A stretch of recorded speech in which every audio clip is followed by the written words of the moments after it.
So hey guys welcome back to my mini blog. आयो हजुर सबैजना सन्चै हुन्छ होला। म नि एकदम सन्चै आरामै छु। यो चाहिँ ब्लग मामुको बर्थडेको happy birthday to Mamu, many many happy returns of the day. मेरो आयो पनि तपाईँलाई लागोस् त म भन्दिनँ, किनभने म पनि बाँच्नुपर्छ, म पनि मान्छे हो होइन।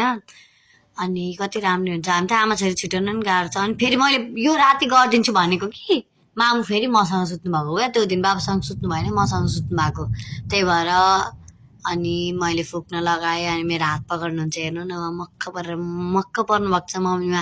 मम्मीको खुसी नै मेरो खुसी हो नि त साथीहरू। अनि हामी मन्दिर गयौँ, मन्दिर गएर मम्मीले त्यहाँ पूजाहरू गर्नुभयो। अन्त शिवजीलाई पानी चढाइदिनु भयो। यसो जय शम्भु भन्दै गर्नुभयो होला, के भन्नुभयो त्यो त थाहा छैन। भित्र कति क्युट क्युट भगवान्, क्युट त भन्नु हुँदैन, राम्रो राम्रो। अनि मैले नि मम्मीले जे गर्नुभयो त्यही गरेँ, घन्टी हल्लाएँ, भगवान्लाई ढोगेँ। यो भ्लग चाहिँ अस्ति बनाएको कि, तर मैले हाल्न भ्याएकै थिइनँ। अनि त्यही भएर आज हालेँ। आज चाहिँ फुर्सद भयो, अनि त्यही भएर आज हालेँ। अनि आज खाना आमाले बोलाउनु भएको थियो उता। अनि मम्मीले कसैले किन्नुभयो केरा, त्यही लाने भनेको केरा त हो नि। अनि जेनीलाई भेटेँ, मन्सा दिदी, निशा दिदी, आमा। अनि रमाइलो भयो। यसो पार्टी थियो हाम्रो चाहिँ अलिअलि। मैले र निसादले त खाएनौँ बियर, दिदीहरूले मामुहरूले खानुभयो। मनसादले पनि चाख्नु मात्रै भएको, त्यही खानु भएन। हामीले निसादी र मैले अनि बाबाले, हामी तिनजनाले चाहिँ खाएनौँ, किनभने त्यस्तो खानु हुँदैन नि त, त्यही भएर। अनि हामी एक राइड लाउन फेरि गयौँ, एक राइड। अनि राइड लाएर आएपछि आमासँग धेरै पछि भेटेको। अनि आमा गुनासो गर्दै हुन्थ्यो, त आउँदिनस् पनि, बिर्सिस नातिनी भन्दै हुनुहुन्थ्यो। त्यस्तो होइन आमा, पढ्नुपर्छ भने। अनि फेरि राइड लाउन गएँ, स्कुटी भेटेँ। अनि खाएर मात्रै भएन साथीहरू, स्वाई कम्पनी जतिमा जो उति चम्कने भनेर दिदीले मोल्नुभयो। मैले पखालेँ, घर आएर लुगा फेरेर। मम्मीको बर्थडे थियो राति मनाउने भनेर तरकारी सरकारी काटकुट गर्नुभयो। नानीको कपाल खेलाइदिँदै हुन्थ्यो, म चाहिँ नकल पार्दै थिएँ। अनि तल चाहिँ कुखुरा काट्दै हुन्थ्यो, काकाले आन्द्रा सफा गर्दै हुनुहुन्थ्यो।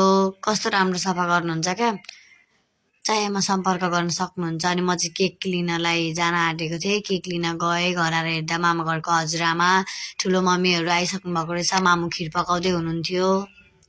अनि जेनी ओठभरि लिपस्टिक लगाएर म कति छु भन्दै थिएँ। अनि मामुले भाँडासाँडा मोल्नुभयो, माथि सबैजना भेला भइसक्नु भएको थियो। अनि हामी त मैले त धागै भेटिनँ। अनि धागो लिनलाई चोक गएको थियौँ, चोक गरेर आयौँ। अनि एकछिन घुमेर आयौँ चोक गरेर। अनि तल आएको बेलुन सेलुन घर आएर अनि हेरेको बेलुन फुलेको रहेछ। अनि हो त्यो बाँधेर अनि ईशानलाई, भाइ अग्लो छ नि त नि, अनि ईशानलाई त्यही भएर भाइ लगाउ त माथि भने लगाएर।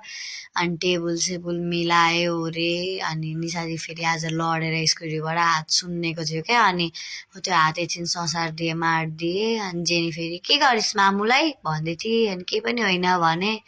अनि आमा बा मामुहरू आन्टीहरू सबैजनालाई खाना दिनुभयो, मैले नि खाएँ। मासु कति धेरै दिनुभएको, मलाई माइजूले कति माया गर्नुहुन्छ। अनि मन्सा दिदी पनि लिएर जाँदै हुन्थ्यो। सबैजनाले तल आयौँ खाइसकेर। अनि फोटोसुट भयो एकछिन। त्यस्तै थियो। हामी चाहिँ सिम्पल घर परिवार मात्रै थियौँ कि, त्यही भएर ठुलो त्यस्तो केही नगरेको, सिम्पल सानै मनाएको बर्थडे चाहिँ। अनि केक काट्नु भयो, happy birthday Mamu, many many happy returns of the day, I love you. मलाई अरूको छोराछोरीसँग जज नगर्नु, मलाई नदाज्नु, म पढिरहेको छु। धेरै काम नसघाउनु, मलाई नकुट्नु। बाबालाई पनि काम चाहिन्छ, गरेको चाहिँ देख्नु हुँदैन।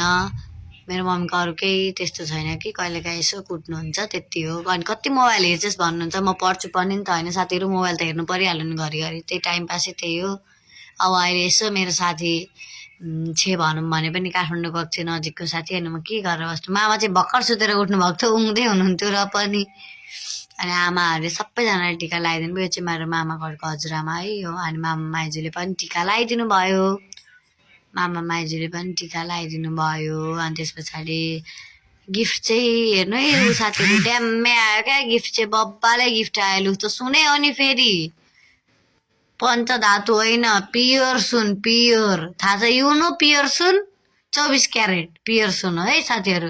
अनि हामी चाहिँ सुत्यौँ साथीहरू, हामी गलेको थियौँ बिहानदेखि गर्दा। Okay by, love you.